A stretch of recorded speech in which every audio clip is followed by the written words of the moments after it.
পাহাড়ে শুরু হয়েছে ঐতিহ্যবাহী বর্ষবরণ উৎসবকে ঘিরে নানা আয়োজন। খাগড়াছড়ি ও রাঙামাটিতে চলছে বর্ণিল উৎসব, যেখানে অংশ নিচ্ছেন বিভিন্ন ক্ষুদ্র নৃগোষ্ঠীর মানুষ। আগামী 12 এপ্রিল নদীতে ফুল ভাসানোর মধ্য দিয়ে শুরু হবে বিজু, সাংগ্রাই ও বৈশ্য উৎসব। আর এসব উৎসব নির্বিঘ্ন করতে আইন শৃঙ্খলা বাহিনীর পক্ষ থেকে নেওয়া হচ্ছে কঠোর নিরাপত্তা ব্যবস্থা। 1.5 যুগ ধরে ভালোবাসার নিড়ে এসিআই পিওর সল্ট। সাংগ্রাই উৎসবকে ঘিরে খাগড়াছড়িতে জমে উঠেছে ঐতিহ্যবাহী খেলাধুলা। মারমা সম্প্রদায়ের অন্যতম জনপ্রিয় খেলা আলারি ও দতে মেতে ওঠেন বিভিন্ন বয়সী মানুষ। সকালে খাগড়াছড়ির পানখাইয়া পাড়ার বটতলে এই খেলার উদ্বোধন করেন জেলা প্রশাসক আনোয়ার সাদাত। এছাড়া চলে প্রবীণদের আনুষ্ঠানিক গোসল সহ নানা আচার অনুষ্ঠান। 5 জন বন্ধু মিলে আমরা খেলতে আসছি। তাই এখানে সাংগ্রাই আমাদের চলছে 10 তারিখ থেকে প্রত্যেক বছর খেলা শুরু হয়, তাই আমি এখানে আলারি খেলতে আসছি। আমাদের ওই নতুন বছর। আগামী 12 এপ্রিল চাকমা, মারমা ও ত্রিপুরা সম্প্রদায়ের নদীতে ফুল ভাসানোর মধ্য দিয়ে শুরু হবে বিঝু, সাংগ্রাই ও বৈশু উৎসব। উৎসবকে ঘিরে ইতিমধ্যে রঙিন হয়ে উঠেছে পুরো পাহাড়। এটা থেকে আমরা আনন্দ পাই বা মজা পাই, এটাই হচ্ছে আমাদের উৎসব আর ঐতিহ্যবাহী খেলা। পুরান বছরকে বিদায় দিয়ে নতুন বছরের পাড়াতে মুরব্বী সবাইকে আমরা সাংগ্রাইয়ের গোসল করাই। সম্প্রীতির এই উৎসব নির্বিঘ্ন করতে প্রশাসনের পক্ষ থেকে নেওয়া হয়েছে কঠোর নিরাপত্তা ব্যবস্থা। আমাদের কাছে ওইরকম কোনো নিরাপত্তা ঝুঁকি নাই। আশা করছি যে অন্যান্য বারের মতো এবারেও এই বৈশাখী উৎসব খাগড়াছড়িতে সুষ্ঠু সুন্দরভাবে উদযাপিত হবে।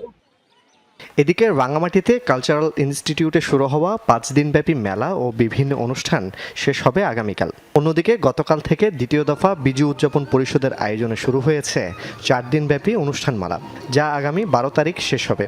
তবে বিভিন্ন সংগঠনের ব্যানারে মাসব্যাপী চলবে নতুন বছরকে বরণের নানা অনুষ্ঠান।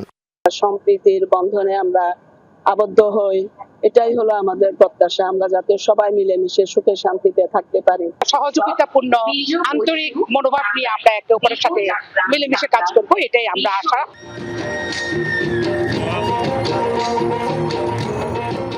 জোবাইদ ইবনে শাহাদাত, যমুনা নিউজ।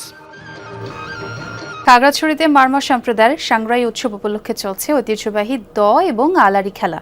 শহরের পানখাইয়া পাড়ায় চলছে এই আয়োজন। সেখান থেকে যুক্ত হচ্ছেন সহকর্মী শাহরিয়ার ইউনুস। শাহরিয়ার, কতটা জমজমাট দেখছেন উৎসব, এবং যেই খেলাটির কথাটি বলছিলাম সেটার পদ্ধতি সম্পর্কে দর্শকদের একটু ধারণা দেবেন। বেশ জমজমাট এবং উৎসবের আমেজ বইছে পার্বত্য জেলা খাগড়াছড়িতে। আমরা সেটি দেখানোর চেষ্টা করছি। আজকে মারমা সম্প্রদায়ের সাংগ্রাই উপলক্ষে এখানে আলারি এবং দ খেলার উদ্বোধন করা হয়েছে।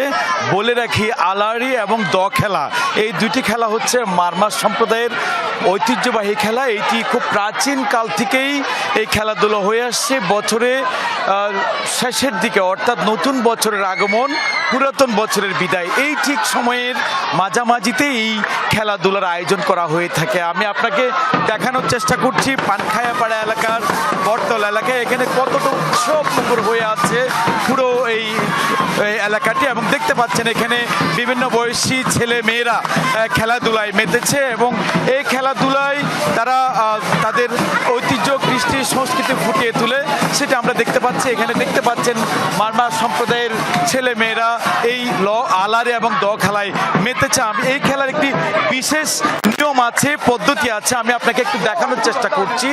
যে প্রতিটি গ্রুপে 5 জন করে খেলোয়াড় বাছাই করা থাকে। তারা হচ্ছে গ্রুপ ভিত্তিক করে এই খেলাটি করেন হাতে ঘিলা দিয়ে, এবং বিশেষ নিয়মে এই যে কাঠের দেখতে পাচ্ছেন সেখানে তারা ঘিলা দিয়ে আঘাত করে, অর্থাৎ প্রতিটি ঘিলা ছোটের মধ্য দিয়ে একটি করে উইকেট তারা এখানে ফেলবে। এটি হচ্ছে আলারি খেলা। একই পদ্ধতিতে আমরা যদি বলি তাহলে যে ঘিলা খেলা রয়েছে সেই ঘিলা খেলাটিও কিন্তু একইভাবে তারা খেলে থাকেন। এবং শুধু এই খেলাধুলার মধ্য দিয়ে উৎসবে নয়, শুধু তারা জানান দেয় যে মারমা সম্প্রদায়ের সাংগ্রাই উৎসব তারা উদযাপনের জন্য প্রস্তুতি নিয়েছে এবং সেই উৎসবকে বর্ণাঢ্য করে তোলার জন্য তাদের সকল প্রকার প্রস্তুতি এই খেলাধুলার মাধ্যমে জানান দেয়। এবং সবচেয়ে বড় কথা হচ্ছে আগামী 12 এপ্রিল চাকমা সম্প্রদায় নদীতে ফুল ভাসানোর মধ্য দিয়ে চাকমাদের বিজু, মারমাদের সাংরাই এবং ত্রিপুরাদের বৈশু উৎসবের সূচনা হয়। সেই উৎসবের উদযাপন উপলক্ষে এই মারমা সম্প্রদায়ের এই খেলাধুলার আয়োজন করা হয়ে থাকে। দেখছিলাম। অনেক ধন্যবাদ শাহরিয়ার আপনাকে।